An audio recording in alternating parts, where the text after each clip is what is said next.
Bueno, la hipnosis es una tecnología, es una técnica tan antigua como el hombre realmente, mezclada entre magia, poderes, usada por chamanes, sacerdotes y a lo largo del tiempo reyes y actualmente maestros yogis y algunas religiones justamente usan técnicas hipnóticas dentro de sus discursos, ¿no? Entonces así a partir de la historia de la hipnosis ha venido apareciendo una serie de escuelas, desde el magnetismo animal con Franz Anton Mesmer, el psicoanálisis que también ocupó hipnosis, y así sucesivamente hasta lo que es Milton Erickson, que se lo considera el señor hipnosis o el redescubridor de la hipnosis. De alguna manera él se distanció de la hipnosis clásica y él empezó a usar su propia herramienta, sustentada en sus propios principios, en su propia experiencia. Él decía de que cada uno de nosotros lleva una persona o un hipnotizador dentro de sí mismo, y que él no formaba una escuela, porque el que realmente formó la escuela de hipnosis ericksoniana no fue Milton Erickson, porque él no quería hacer de su escuela un paradigma, porque decía, cada uno tiene que descubrir cuál es el hipnotizador que está dentro de sí mismo. O sea, tienes que aprender a usar tus herramientas que de por sí te vienen dadas por tu naturaleza. Por eso es que no todos los que hacen hipnosis ericksoniana hacen el mismo tipo de hipnosis. Hay diferentes formas de hacer hipnosis. Y de alguna manera lo que él buscó fue quererte enseñar a que tú descubras cuál es tu manera específica de hacer hipnosis. O sea, en este punto ericksoniana yo te diré que manejo la hipnosis de José Ordóñez. ¿Ya? Porque no sé si Milton Erickson lo haría así, si me hago entender. ¿Ya? O sea, entiendes las bases de la hipnosis ericksoniana, es decir, Milton Erickson hizo muchos trabajos, hizo mucha experiencia y sus seguidores, como Jeffrey Sy, empezaron a determinar justamente cómo usaba él sus estrategias, pero le pusieron hipnosis ericksoniana, pero no sabemos exactamente si así lo hacía Erickson, porque Erickson en realidad no quiso escribir ningún libro. Los que hicieron los libros fue Rossi, Ernest Rossi, por ejemplo, uno de sus más grandes seguidores. Empezaron a documentar justamente lo que hacía Erickson. Richard Bandler y John Grinder, a través de la lingüística, crearon justamente Pattern of the Hypnotic 1 y Pattern of the Hypnotic 2, que son los modelos de hipnosis ericksoniana de tipo lingüístico, ¿no? Incluso Milton Erickson indicaba algo bien particular, decía, yo no puedo explicarte cómo hago hipnosis, solamente la hago, la uso, las otras personas pueden ver, pero yo no sé cómo surge de mi mente exactamente, no podría explicarlo. Y ellos han podido explicarlo mucho mejor que lo que yo haría, dice él, ¿no? Entonces, él dice, busca esa magia que hay dentro de ti, busca ese mago, busca esa persona que puede inducir estados de trance. El estado de trance es un estado natural en realidad del ser humano. La hipnosis es una sola, un nombre muy mal puesto porque hipnos significa sueño. La hipnosis no tiene nada de sueño, más bien la hipnosis es un estado de hiperconcentración mental y además es un estado diferente al sueño y diferente a la vigilia. ¿Por qué? Porque entras en un estado de focalización extrema donde eres capaz de controlar cosas que conscientemente no controlas. Por ejemplo, puedes bajar tu frecuencia cardíaca, puedes aprender a manejar el dolor, puedes empezar a generar alucinaciones, incluso ideomotoras, ideosensoriales, de manera no psicótica, sino de una manera mucho más creativa. Puedes generar estados virtuales donde la persona puede interactuar en un estado de sonambulismo. Entonces, las herramientas de los fenómenos hipnóticos son exactamente las mismas en todos los estados de hipnosis, independientemente de la corriente.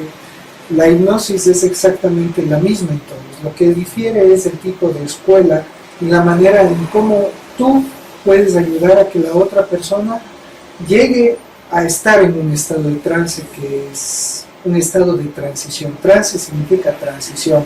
que significa un estado diferente al normal. Por eso le ocupo la palabra trance. La hipnosis suena bonito, ha sido muy comercial, pero al mismo tiempo ha sido prostituida. ¿Por qué? Porque hay gente que le teme, hay gente que la ama, hay épocas en que la hipnosis ha tenido su reputación como una herramienta maravillosa y hay épocas en que la hipnosis ha sido lo peor.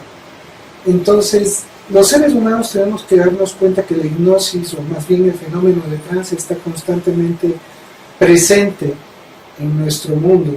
Desde que una mamá que tiene a su niño en brazos y le está cantando duerme mi niño, duérmete ya, no viene el coco y te comerá.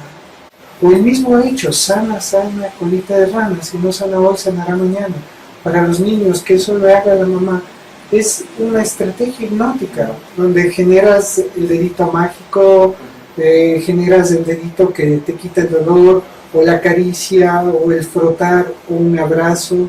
Son fenómenos de trance.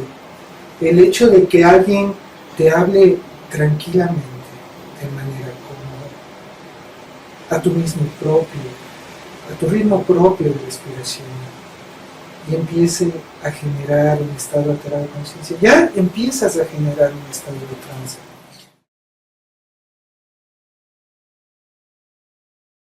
No, realmente yo diría que en un estado de trance estás tan focalizado que la lucidez es selectiva. Es un foco de atención selectiva. Imagínate como una lupa. La lupa puede dispersar la cantidad de luz, pero si en cambio tú quieres focalizar toda esa energía y toda esa luz a un solo punto, ¿qué sucede? Genera calor, se enciende, se quema. La hipnosis es un fenómeno parecido a ese. Lo que hace es focalizar tu atención a través de tu inconsciente, ayudándote a través de tu inconsciente. No, la hipnosis ericksoniana tiene una genialidad. No le ve al inconsciente como un enemigo, lo ve como un amigo. Pensamos que la solución está en tu inconsciente, todo depende de cómo está ordenado. Por eso ocupamos una técnica en hipnosis que es inductiva, que se llama búsqueda transderivacional. El lenguaje ericksoniano por eso ocupa mucho lo que son historias, lo que son analogías, lo que son metáforas. El trance sin trance, o más bien dicho, el trance sin sueño. El hecho de un trance conversacional, donde la persona está prestando toda la atención y al mismo tiempo que mantienes tu mirada fija en este momento, puedes empezar a sentir en tu mente una serie de ideas, una serie de imágenes, una serie de sensaciones, traer recuerdos, traer experiencias, porque una técnica ericksoniana podría ser, como se diría, si quieres que la otra persona te diga cómo se lleva con sus hermanos, háblale tú de tus hermanos. Entonces empiezas a hacer rapport, empiezas a hacer empatía, y esa persona empieza a seguirte, y empieza a expresarte. Lo que tú haces como inductor hipnótico, tú lo que haces es calibrar el estado emocional de la otra persona, sus respuestas no verbales, incluso puedes hacerlo de manera de diagnóstico, puedes usarla como herramienta de diagnóstico, o puedes usar como una herramienta para ayudar a que la persona haga cambios generativos en su vida a través de una técnica hipnótica que se llama utilización. Utilizas lo que está a tu alrededor para poder generar estados de trance. Es tan fácil como decirte, yo no tengo ni idea en este momento, pero es tan fácil como decirte, mira, ¿sabes qué? La entrevista que tú me estás haciendo es como el esfero. ¿Cómo como el esfero? ¿Qué tiene que ver el esfero en esto?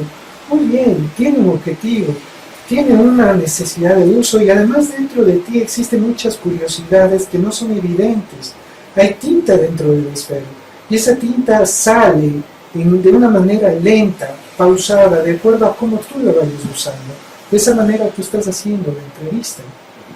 Ahora, ¿qué color tenga la entrevista? Eso va a depender de la necesidad que tú tengas.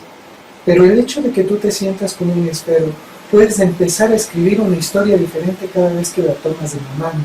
Y conforme vas escribiendo una historia diferente, vas reescribiendo o vas escribiendo cosas nuevas y usando tu creatividad de una manera mucho más generativa, utilizando lo que está a tu alrededor. Y de pronto, rato no has pensado, decidas dejarlo ahí descansando hasta que nuevamente necesites utilizarlo.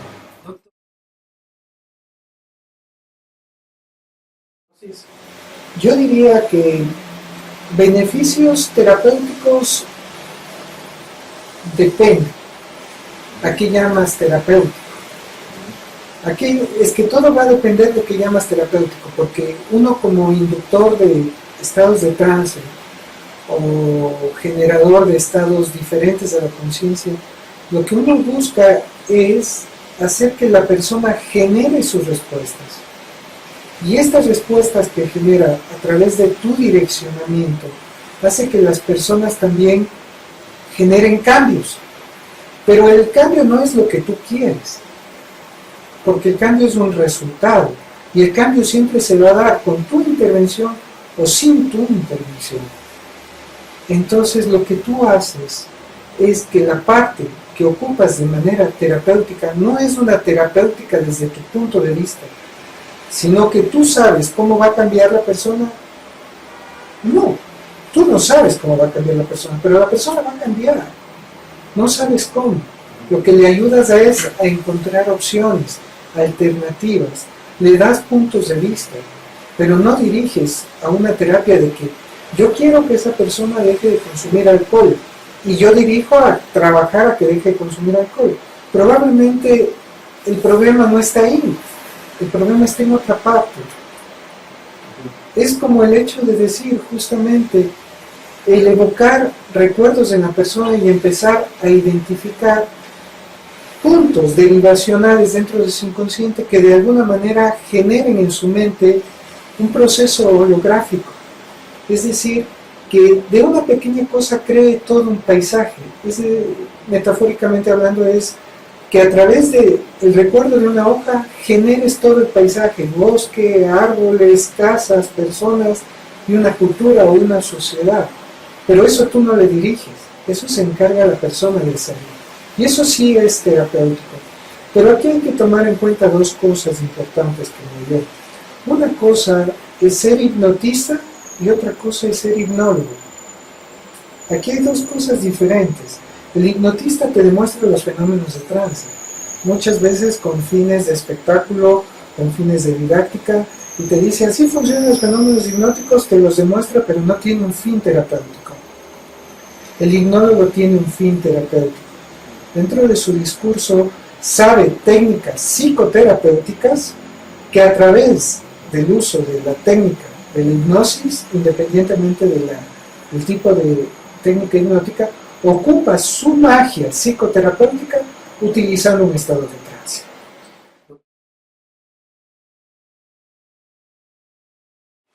Mira, yo no le pondría la parte de mal usada por chamanes.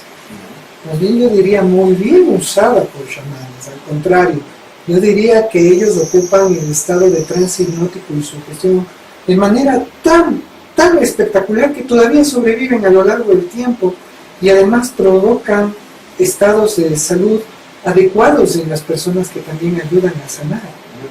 Entonces, más bien yo diría que es un aprendizaje empírico a lo largo del tiempo que ellos les permitió desarrollar las habilidades. De alguna manera muchos de ellos no escogen eso, sino que han sido elegidos aparentemente por el destino.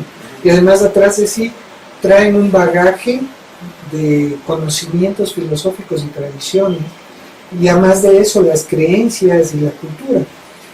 La hipnosis es la madre de la psicoterapia en realidad. O sea, siempre se usó el fenómeno de trance para generar persuasión, para generar impresión de poder. Incluso en la actualidad la gente tiene temor a la hipnosis por todo lo que se muestra en el espectáculo, por todo lo que se ha vendido, pero cuando tú aprendes hipnosis y haces hipnosis, eso no es hipnosis para el beneficio del ser humano. Yo quiero dejar un mensaje, es que el trance es natural.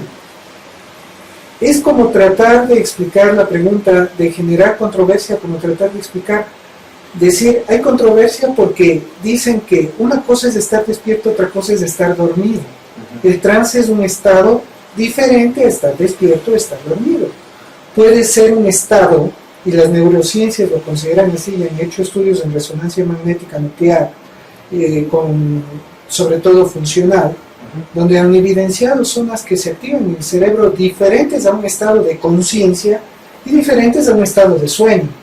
Entonces hay un aporte y hay un bagaje de estudios últimos a través de la tecnología que ha permitido demostrar que el estado de trance es un estado diferente al estado de conciencia y al estado de sueño. Electroencefalográficamente también es diferente, ¿sí? Pero también hay gente que también está investigando la contraparte que dice, no, el fenómeno de trance es solamente un estado alterado de la conciencia o un estado alterado del sueño, no es diferente, sino que la sugestión hace de que se presenten una serie de fenómenos que activan las zonas de la corteza cerebral específica y que hace que se produzcan los fenómenos. Negar el trance sería algo contra natura desde mi punto de vista, porque todos entramos en un estado de trance. Cuando tú conduces un vehículo y no te diste cuenta que ya te pasaste una casa, eso es un estado de trance. Cuando ves a una chica y solamente ella se focaliza tu atención, tú estás en trance. Mucha gente lo llama estado de embobamiento. Es un estado alterado de conciencia. Te tienen que colgar, te tienen que dar un guaracazo o te tienen que dar un golpe en la cabeza y otra gente te dice, oye, ñaño, despierta. La gente entra en trance tan natural como cuando dice la profesora o el profesor, mañana vas a dar un examen a las 9:30 de la mañana. Y se genera una amnesia generalizada que termina la clase, sale y la gente pregunta, ¿a qué hora es el examen mañana? ¿Seguro? ¿Pero estás completamente seguro que es esa hora? Verás si me mientes. Eso es un estado hipnótico amnésico.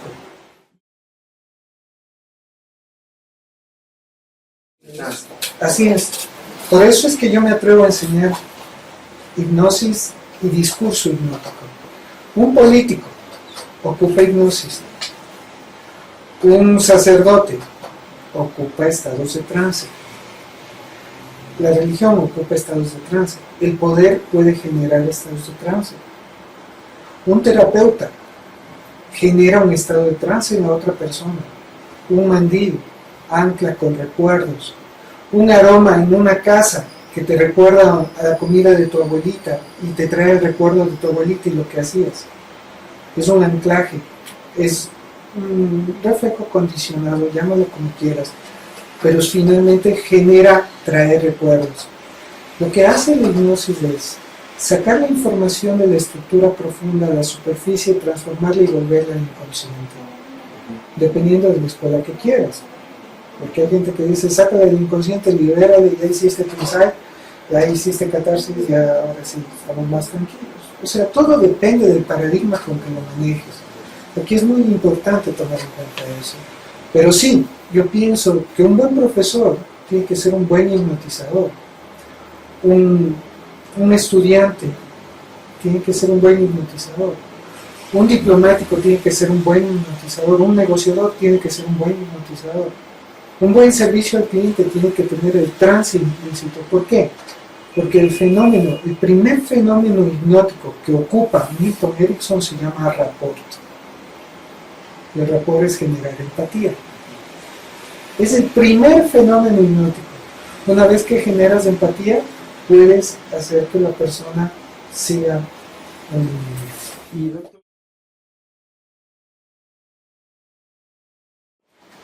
La programación neurolingüística es una tecnología, no es la competencia de la hipnosis, más bien al contrario, proviene de la hipnosis, de tres corrientes. La terapia sistémica a través de Virginia Satir, tres psiquiatras modeló Richard Bandler y John Glenn. Virginia Satir, Fritz Perls con la terapia de Gestalt y Milton Erickson. Lo que ellos dijeron es, a ver, veamos, estos tres profesionales tienen un éxito en sus terapias completamente distinto al resto de sus compañeros. O sea, ellos sobresalen, ellos son diferentes. Hay algo que les está haciendo diferentes.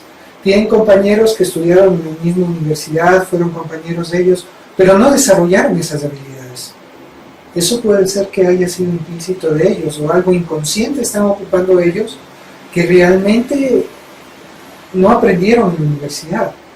Entonces modelaron y sacaron las estrategias lingüísticas de estas personas. Y lingüísticas me refiero al comportamiento verbal, no verbal, y empezaron a decodificarlo. Empezaron a extraer la experiencia profunda de cada uno de ellos y empezaron a determinar una serie de estrategias lingüísticas. Luego ellos, Richard Bandler y John Grinder, optaron por modelar esas estrategias lingüísticas y se empezaron a dar cuenta que tenían resultados similares a los que tenían ellos. Y por eso lo llamaron una técnica dentro de la PNL que se llama modelar. Se llama modelar el éxito. No llegas a ser exactamente igual que el otro, pero puedes ocupar esas herramientas para generar cambios y generarte a ti mismo. Entonces la programación neurolingüística no difiere mucho de la hipnosis, pero sí son dos tecnologías diferentes. PNL como tal, programación neurolingüística, no es hipnosis, ni hipnosis es programación neurolingüística. La PNL modeló muchas herramientas y ocupa muchas técnicas o herramientas ericksonianas, sí, pero no es hipnosis. Pero en cambio es una estrategia sustentada que viene de la hipnosis, entonces tiene muchas partes, muchos complementos de la hipnosis y justamente es parte de lo que yo hago cuando doy estos cursos. Yo doy y enseño técnicas hipnóticas dentro de la PNL. ¿Por qué? Porque la PNL ocupa el Gestalt, la teoría de los sistemas y la hipnosis ericksoniana. Entonces eso sería, doctor. Muchas gracias. A las órdenes, mucho gusto.